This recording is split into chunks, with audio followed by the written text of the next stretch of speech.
bomber at 11 o'clock. 3 Navy heritage airplanes on your right. The Navy celebrated their 100th year of naval aviation in 2011. These 3 airplanes, the T-39 for VIPs, the Beechcraft for embassies, S-3 at 1 o'clock, submarine hunter, were painted like World War II fighters in the Pacific to celebrate the 100th year of naval aviation. There's that huge C-5, the whole front end pulls up over the cockpit. Goes in one tank, can drive right on board. 3 o'clock is a T-1. Looks very much like America's first jet fighter, called the P-80, and then it was renamed to the F-80. In 1950, the Air Force took an F-80, similar to that, intercepted a MiG-15 in Korea, and knocked it out of the sky. That was the world's first all-jet air-to-air combat. 2 o'clock's a little T-46. Fairchild went to Sylvester. Trainer didn't happen. Up at 11:30 is an E-8 Joint Stars. Look under the belly of that airplane.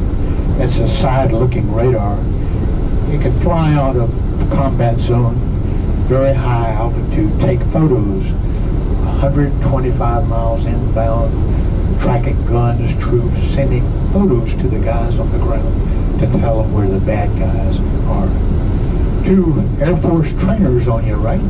That little T-37 up to about 5 years ago trained Air Force pilots. Is that covered in the window, eh? No. Now replaced by T-6 Texan 2 turboprops. Then after about 6 months, and by the way, that T-6 is also being used by the Navy, replacing their T-34s, I'll show you in a moment. Then after about 6 months, the Air Force guys go to that black guy at 3:30. That is the world's first supersonic training airplane, still used. But a couple of weeks ago, Boeing won a brand new contract to deliver a little under 400 brand new supersonic fighters called the TX. That was just awarded a couple weeks ago. And then after about a total of a year training, the Air Force pilots get their silver pilot wing.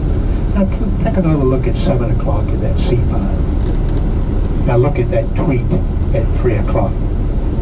Almost every pilot that flies that C-5 today was trained in that little tweet. Quite a comparison, right? Up at 11:30 is a C-9 NASA markings with an unappetizing nickname, Vomit Comet. It was used to train NASA astronauts to sustain weightlessness. Former special ops airplane at 3 o'clock just came in from Duke Field outside of England a couple years ago. Beautiful Gulfstream 3, C-20 on your right, presidential support. Then up at 1 o'clock to 2 o'clock are 3 Teeth submarine hunters. That first one is a 1950s submarine hunter. The next 2 are P3s. P stands for patrol. These are our current submarine hunters from many countries. But the first one has an N in front of it. Tells me it's a test airplane. Look at that big dorsal fin in front of the vertical stabilizer. That was used to monitor and track submarine and silo launch missiles. Now the next one is a true P3. See that white thing sticking out the tail? That's called a MAD, M-A-D, magnetic anomaly detector. Senses magnetic objects like submarines. But P3s are rapidly coming out of service, now being replaced by P8s. They're Boeing 737s called P8s.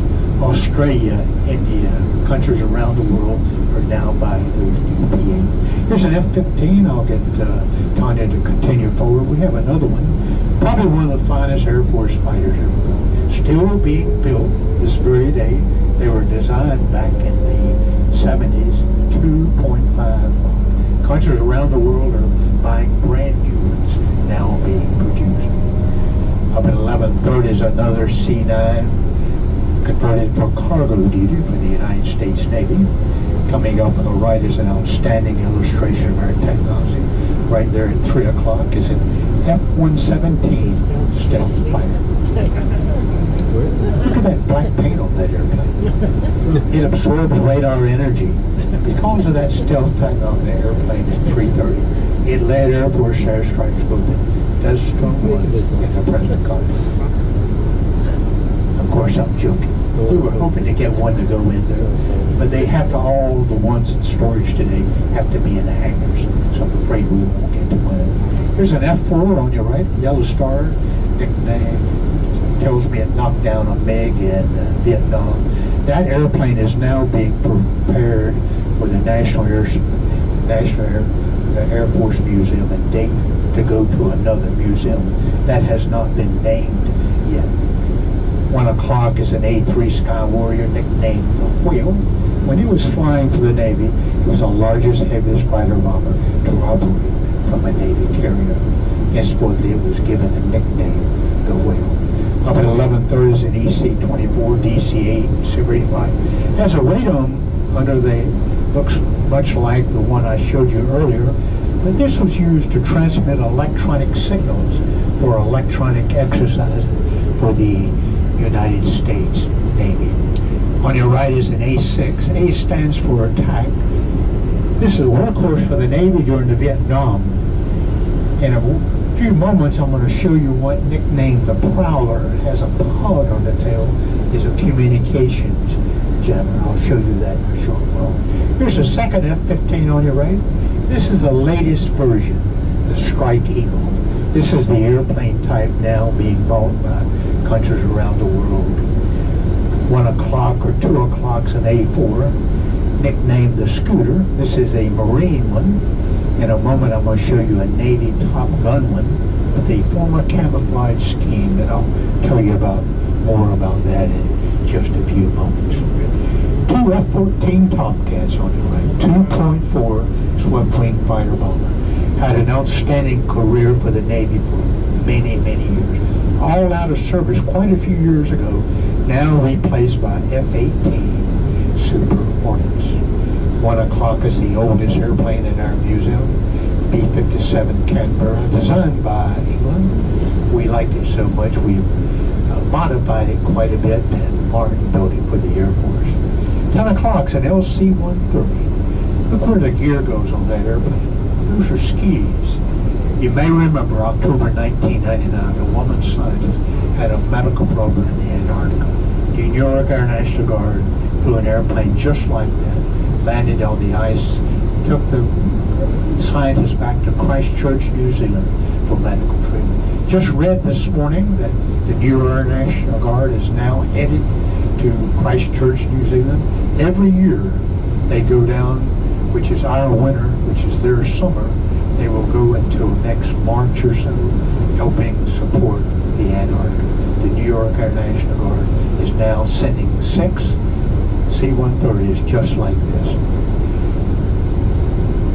Now at 8 o'clock, take a look at that jet over there. Do you see the black on the left side and the white silhouette of a rocket? That is a big Crow airplane. It was used to help develop the huge Boeing 747 laser airplane. They would fire a laser in that white rocket at high altitude. They could measure the magnitude of that laser.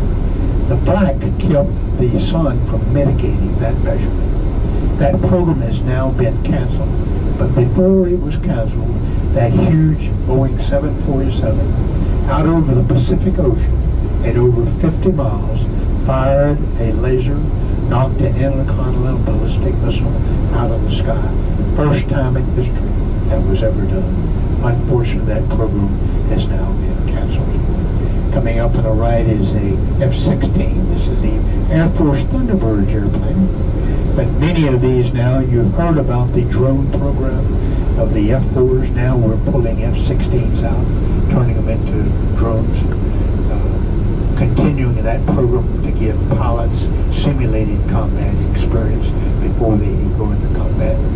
F-8, 3 o'clock, John Glenn, former astronaut and senator from Ohio, set a transcontinental speed record in an 8 just like that.